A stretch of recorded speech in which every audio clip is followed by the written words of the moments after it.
Hello students, आज के हम इस लेक्चर में हम अपने प्रीवियस टॉपिक को ही क्या करेंगे, कंटिन्यू रखेंगे। हमारा जो प्रीवियस टॉपिक था वो हमने लिया था क्लास 7 सब्जेक्ट ज्योग्राफी, और इसमें हमारा जो चैप्टर नंबर था वो था चैप्टर नंबर 5 वाटर। हमने ये जो वाटर के बारे में कंप्लीट पढ़ा था, यानी कि इस चैप्टर को हमने कंप्लीट पढ़ लिया था।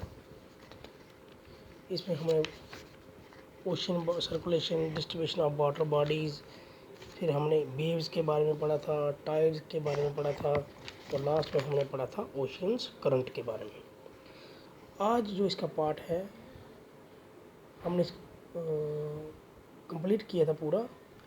आज हम इसकी एक्सरसाइज करेंगे। एक्सरसाइज में इसके हैं क्वेश्चन आंसर। तो क्वेश्चन आंसर हमने यहाँ लिखे हुए हैं।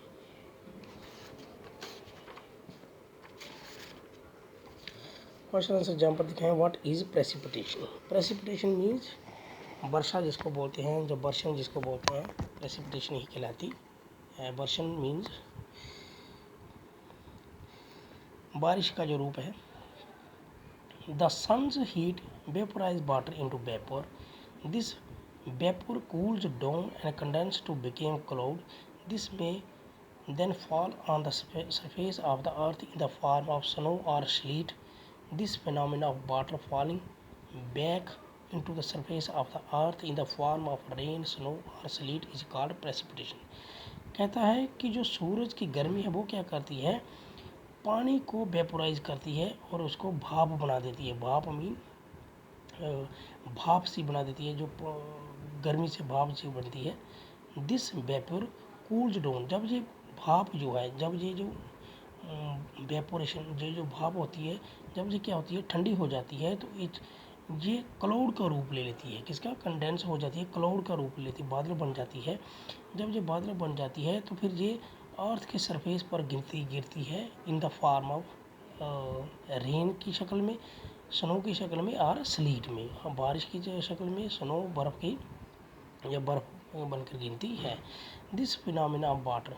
अब ये जो सर्कुलर है, ये जो फिनोमिना ऑफ वाटर, ये जो पानी फॉलिंग वाटर, ऊपर से जो पानी जो आसमान से पानी सरफेस, अर्थ के सरफेस पर जो गिरता है in the form of rain, snow और स्लीट, उसी को हम क्या कहते हैं, प्रेसिपिटेशन कहते हैं। यानी कि वो जो पानी बाष्प बनकर ऊपर बादल बनकर फिर वो नीचे ज़मीन पर गिरता है, तो उसको हम प्रेसिपिटेशन कहते हैं।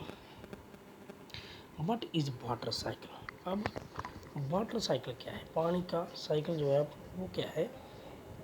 The process by which water content changes its form and circulates between ocean, atmospheric and land is known as the water cycle. अतः वो विधि, वो प्रोसेस, पानी का वो प्रोसेस जो कंटिन्यूसली क्या होता है, चेंज करता है। पानी जब अपने आप कंटिन्यूसली चेंज करता है in the form and circulates between, और फिर वो अलग अलग फॉर्म में अपने आप को चेंज करता है और फिर सर्कुलेट द्वारा नीचे वो किस पर गिरता है, एटमॉस्फेयर, कभी वो ओशन पर गिरता है, कभी एटमॉस्फेयर बन जाता है, और कभी लैंड की शक्ल, लैंड में गिरता है। Is known as water cycle. वही वाटर साइकिल कहलाया जाता है। वाटर साइकिल मीन्स कि जब वो पानी जब ज़मीन पर होता है, चाहे वो ओशन में है या बर्फ़ है, जहाँ इसमें है, खड्डों में है, नदियों में है, वो सूरज की गर्मी से जब वो चलता है, सूरज की गर्मी से जब वो वेपर बनता है तो सीधा वो क्लाउड बनते हैं। जब वो क्लाउड बनते हैं तो क्लाउड से फिर वो नीचे ज़मीन पर गिरता है, तो इसमें वो एटमॉस्फेयर को कभी सम्मिलित करता है, इसमें वो ओशन पर भी गिरता है और लैंड में भी चला जाता है। तो ये जो पानी की जो शक्ल इसमें चेंज होती रहती है, उसी को हम वाटर साइकिल कहते हैं। What are the factors affecting the height of the waves. कहता है वो कौन से फैक्टर हैं जो वेव्स की, जो लहरों की हाइट पर असर डालते हैं। The factors affecting the height of the waves are as follow. वो कौन कौन से हैं। पहला है speed of the wave, speed of the wind. अगर हवा ज़्यादा होगी तो लहरें भी ज़्यादा उठेंगी। दूसरा है अर्थ क्यूक, बालकनी इरेप्शन और under water land.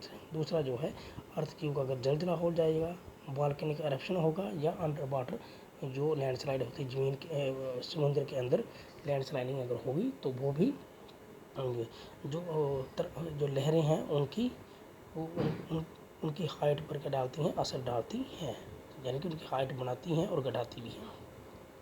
Which factor affect the movement of the ocean bed, कहता है वो कौन से फैक्टर हैं जो समुद्री पानी की मूवमेंट की हरकत पर असर डालते हैं। समुद्री जो पानी है, महासागरीय जो पानी है, महासागर का जो पानी है उसकी मूवमेंट पर असर डालते हैं। कौन से फैक्टर हैं? The factor affecting the movement of the ocean water और एज फॉलो, वो कौन से फैक्टर हैं जो महासागरीय पानी की मूवमेंट पर असर डालते हैं, हरकत पर असर डालते हैं। वो है टेम्परेचर, अगर टेम्परेचर ज़्यादा होगा।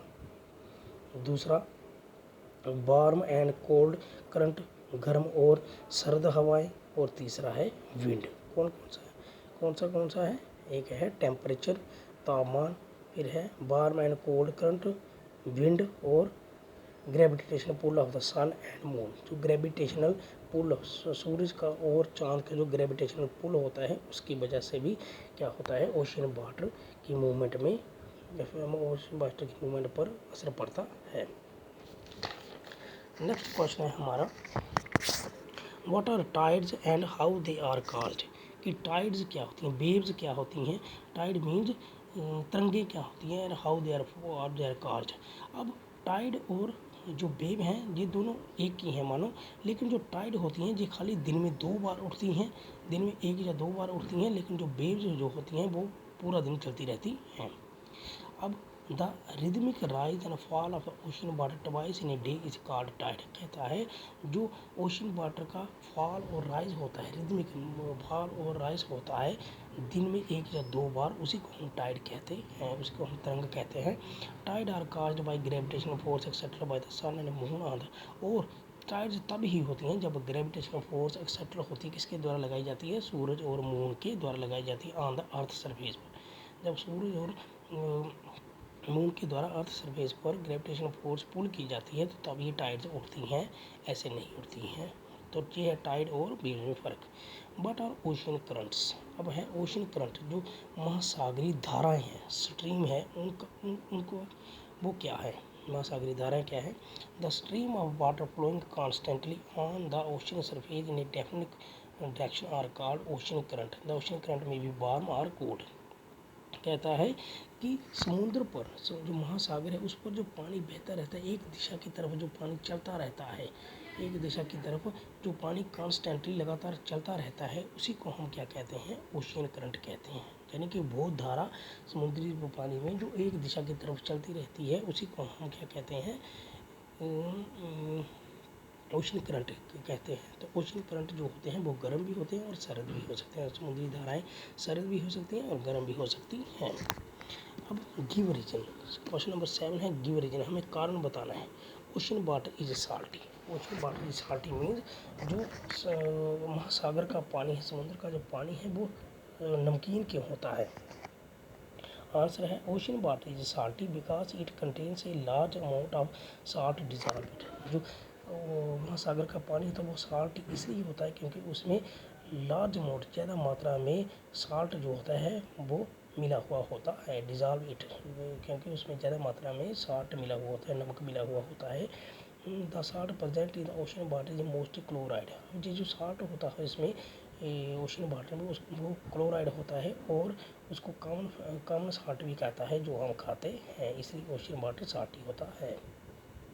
पार्ट 2 आ गया इसका, the quality of water deteriorating, जो पानी की जो क्षमता है, पानी की जो क्वालिटी है वो दिन ब दिन खराब होती जा रही है, उसका क्या कारण है, रीजन बताना है कि उसका क्या कारण है। जो पानी की जो क्वालिटी है वो दिन ब दिन क्या हो रही है, डिटेरियोरेटिंग, खराब होती जा रही है, उसका क्या कारण है। तो आंसर है the water quality is deteriorating because of human activities. तो जो पानी की जो क्वालिटी है वो दिन ब दिन खराब होती रहती है, खराब हो रही है, इसका कारण ह्यूमन एक्टिविटीज़ है, इंसान की गतिविधियाँ हैं। पहला है डिफॉरेस्टेशन, ये जो पेड़ों की कटाई करता है इंसान। दूसरा है throwing of garbage and other waste in water bodies, throwing of garbage, इंसान जो कूड़ा करकट किसमें फेंकता है, पानी में फेंकता है। केमिकल रिलीज फ्रॉम इंडस्ट्रीज से जो रसायन रिलीज होते हैं, कारखानों से जो रसायन रिलीज होते हैं पानी को दूषित करते हैं। Increase use of fertilizer and pesticide, ज़्यादा कर हम जो फर्टिलाइज़र का इस्तेमाल कर रहे हैं, ज़्यादा इस्तेमाल कर रहे हैं, और पेस्टिसाइड जो कीड़े मारने वाली दवाओं का जो इस्तेमाल कर रहे हैं, उससे भी पानी की क्वालिटी में असर पड़ता है। तो ये वो चीज़ें हैं, जैसे केमिकल भी पानी की केमिकल जो रिलीज होता है इंडस्ट्री से, कारखानों से, उससे भी पानी दूषित होता है। तो ये सब वो वजह है जिससे पानी क्या हो रहा है, दूषित हो रहा है, जहाँ उसकी जो क्वालिटी है वो दिन ब दिन खराब होती जा रही है। तो डी स्टूडेंट, ये हो गए क्वेश्चंस।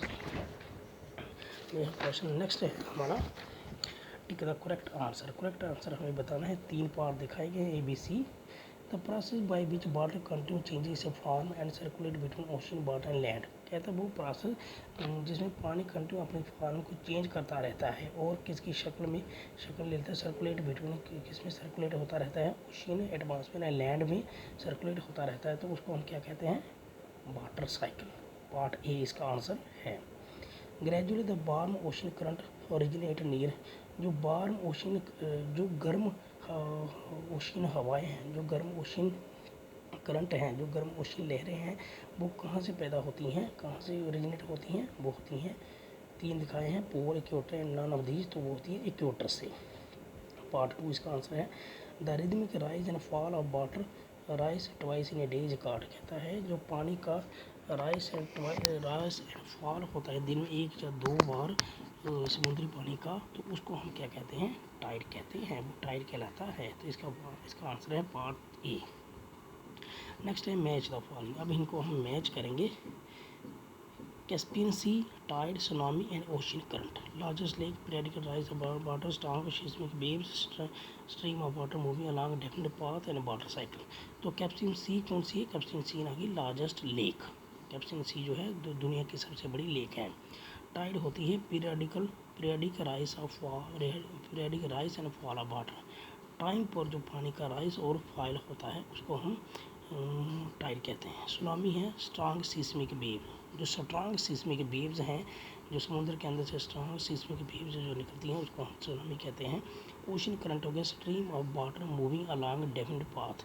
ओशन करंट होती हैं कि पानी जो सीधी एक धारा में एक पर्टिकुलर डायरेक्शन की तरफ चलता रहता है, तो उसको हम क्या कहते हैं, ओशन करंट कहते हैं। तो इसमें एक ही पार्ट बचता है, तो ये सारे एक साथ मिलते हैं, सीधे सीधे मिलते हैं, जो कि टेढ़ा नहीं है।